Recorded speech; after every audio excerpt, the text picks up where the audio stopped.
Hey, what's going on YouTube? It's your boy Black Hammer once again. Before we get started, like always, like this video, subscribe to the YouTube channel, and go ahead leave a comment down below saying what's up. I would greatly appreciate it. And once again, I will be saying I am so close to reaching my 500 subscriber giveaway. That means once I hit 500 subscribers, which I need about 55 more, one person will be winning an entire draft box of the new set Kaldheim, which is coming out in like 3 days. So if you want a chance to win all those daggone cards, go ahead, watch this video right here, pay attention so you can learn how you can win all those cards.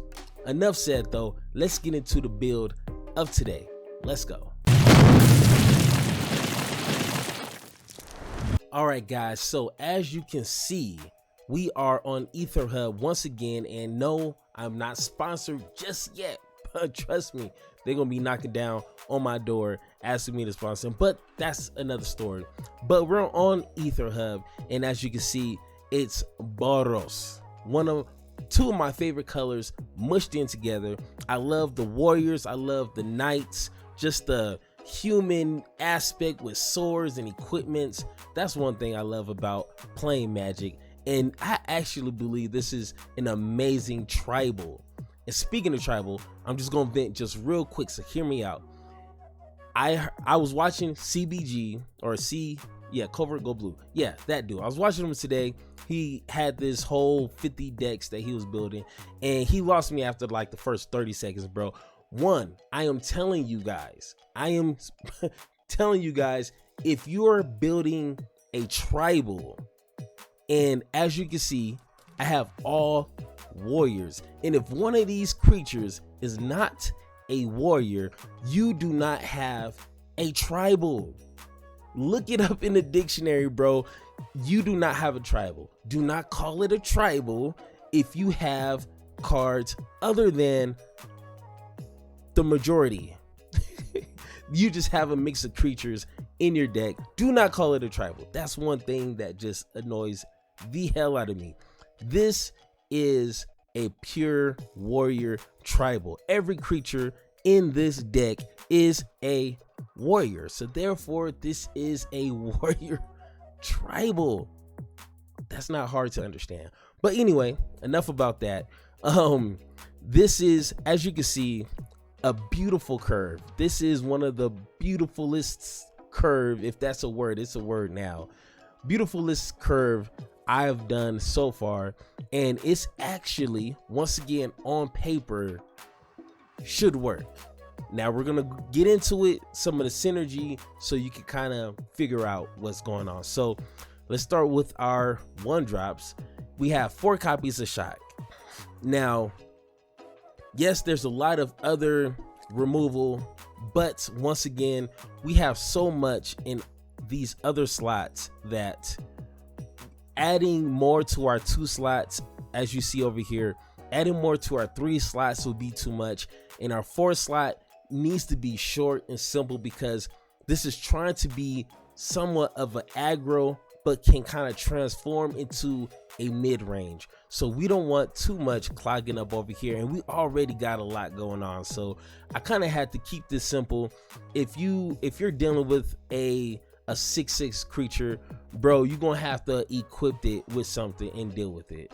Other than that, this is really to deal with a turn 2 threat, you know what I'm saying? So you can go ahead, drop your turn 2, turn 3, and go on from there. So, you know, it's a Shock is not gonna really kill a lot of creatures, but especially with the new cards now, a lot of them have 2 toughness, so the Shock could go a long way, but it's not meant to carry a big load just like these other spot removals out there. So you just gonna have to make it work with the 1 drop.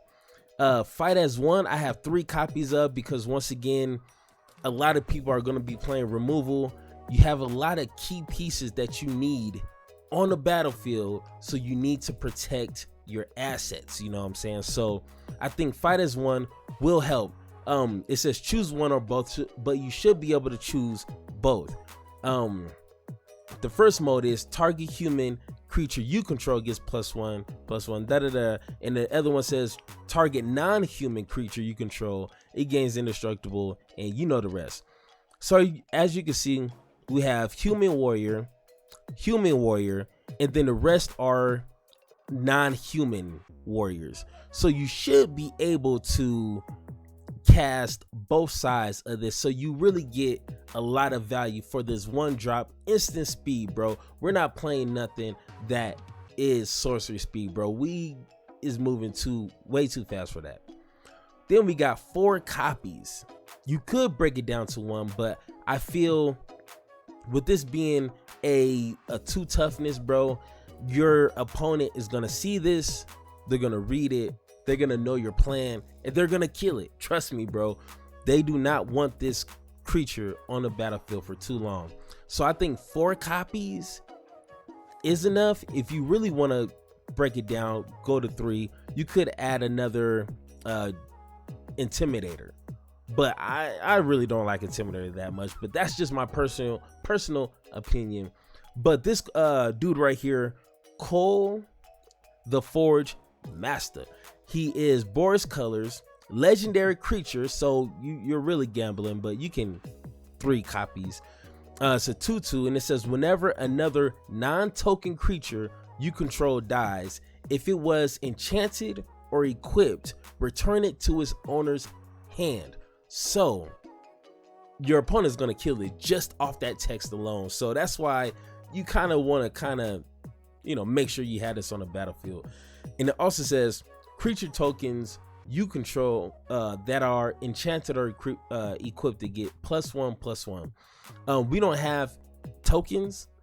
I did have a build before this that tried to incorporate with the 1 drop that produces tokens, but it just wasn't in the right fit for this. This is more of, you have about 3-4 creatures on a battlefield, they're equipped and they whooping your ass type build, you know what I'm saying? So I didn't have enough mana to keep boasting, and a boast cost is 2. Like, bro, like, it's a little too much.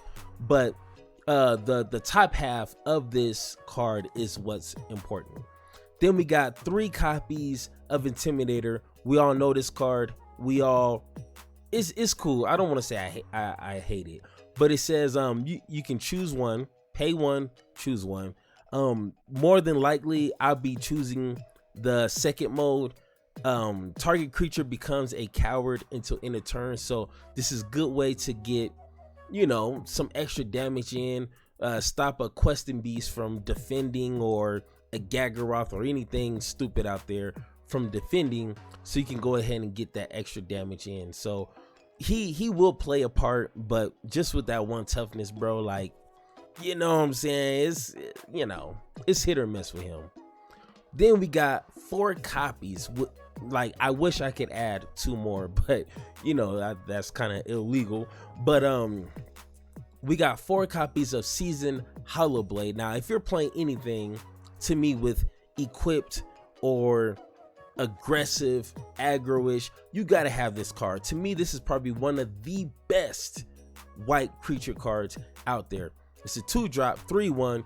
You can discard a card, tap Seasoned Hollowblade, it gains indestructible until end of turn. So it's just like Dream Trawler in a sense. It doesn't gain life, so it's not as high caliber, but it can gain indestructible until end of turn. And we do have a couple of ways to gain some cards, but use it. Don't be like discarding like crazy, bro. You gotta use your thinking cap.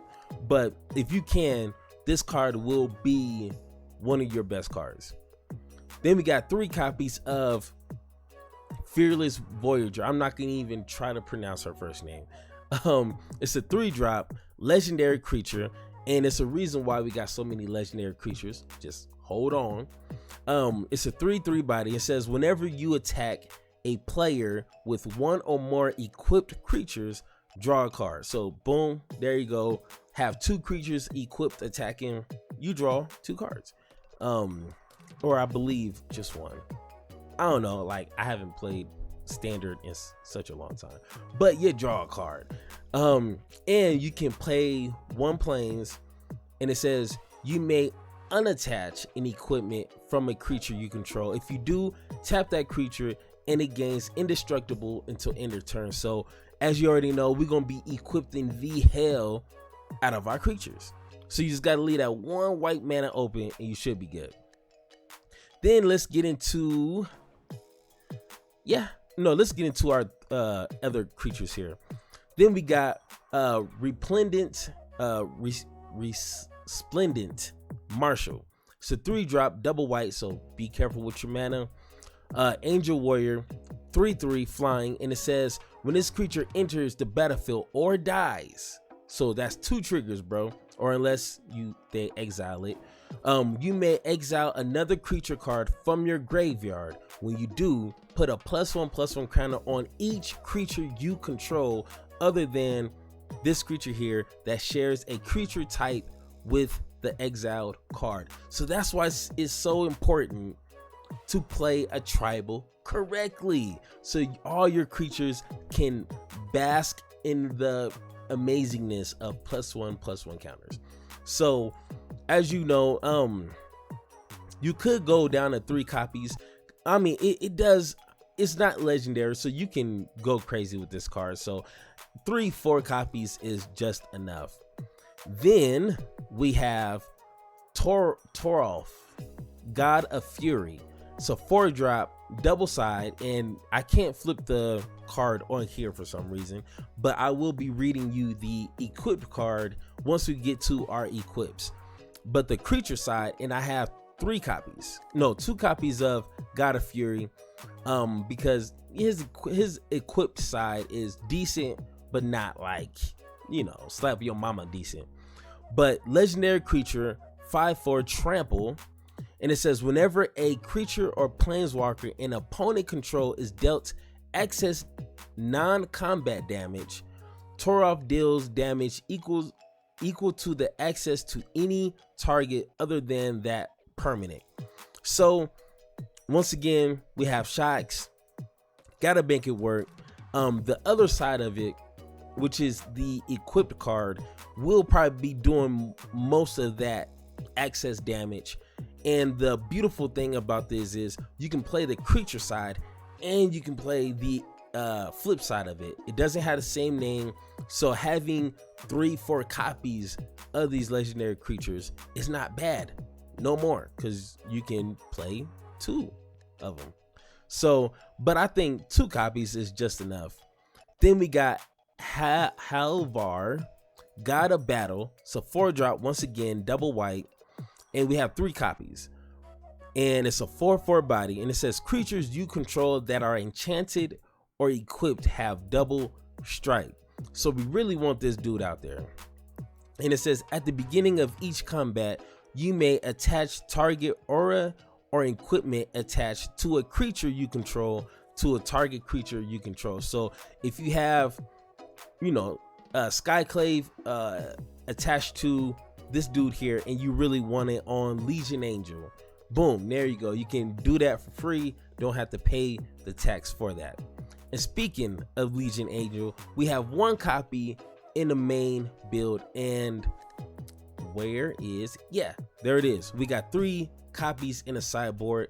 Now, to me, this is what this card is supposed to do. It's supposed to allow the player to free up that 4th spot. So you just have 1 in your hand or 1 in your deck, you pull it, you play it, all of a sudden you got 3 more in your sideboard. To me, that's a little bit better, so it allows me to have all this 4-drop in here. So that's kind of what I like about it. But let's get into the equip side of things, which is the important side. We have Maul of the Skyclave.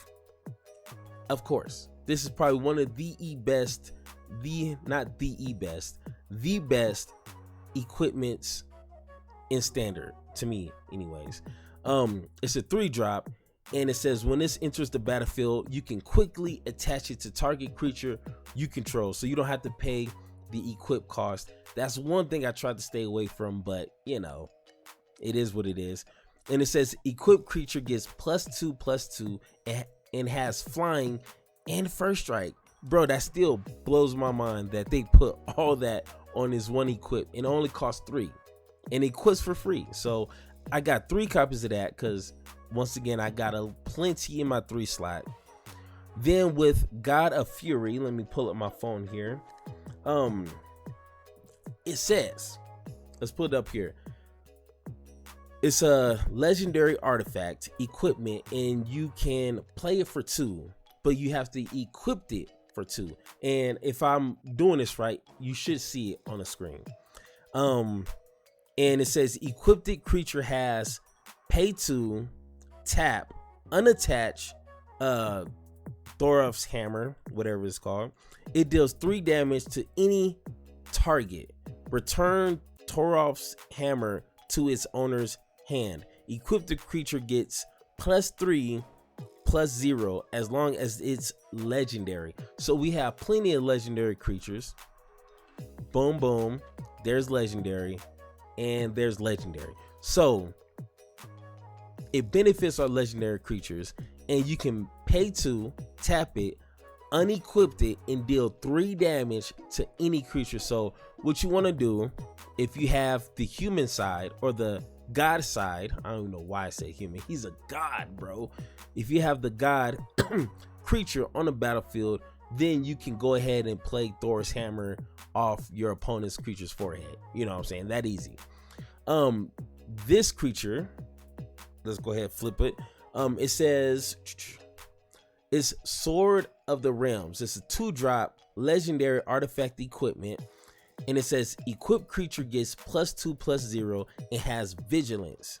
Whenever equipped creature dies, return it to its owner's hand, and it costs 2 to equip. So, bro, this is going to be an amazing, fun Warriors build. Like, it actually has some weight to it, bro. Like, you can't just like jank your way through this build, bro. You're gonna actually have to bring some heat. So this is my Warriors build. Once again, didn't play test it. Of course I play test my Warriors build, so I kind of already have a feel for it. But with the new additions, you might want to minus one of these, or you might want to minus one of these Forge Masters. You don't know until we play it. But on paper, if you look at this beautiful curve, bro, it's just so beautiful. That curve is beautiful. So on paper, it looks good. We're running 27 lands, I believe.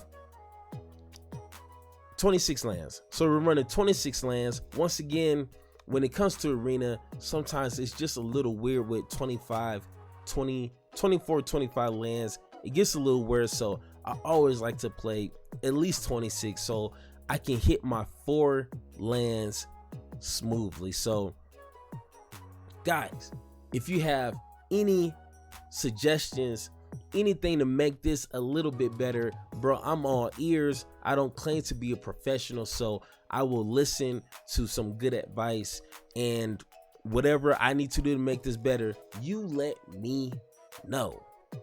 Once again, it's your boy Black Hammer. Go ahead, drop a like on this video, say what's up in the comments. I will respond, and I will see you guys in the next video. Yes, that you will, say it with me, will be watching right now. See you guys next video. Peace.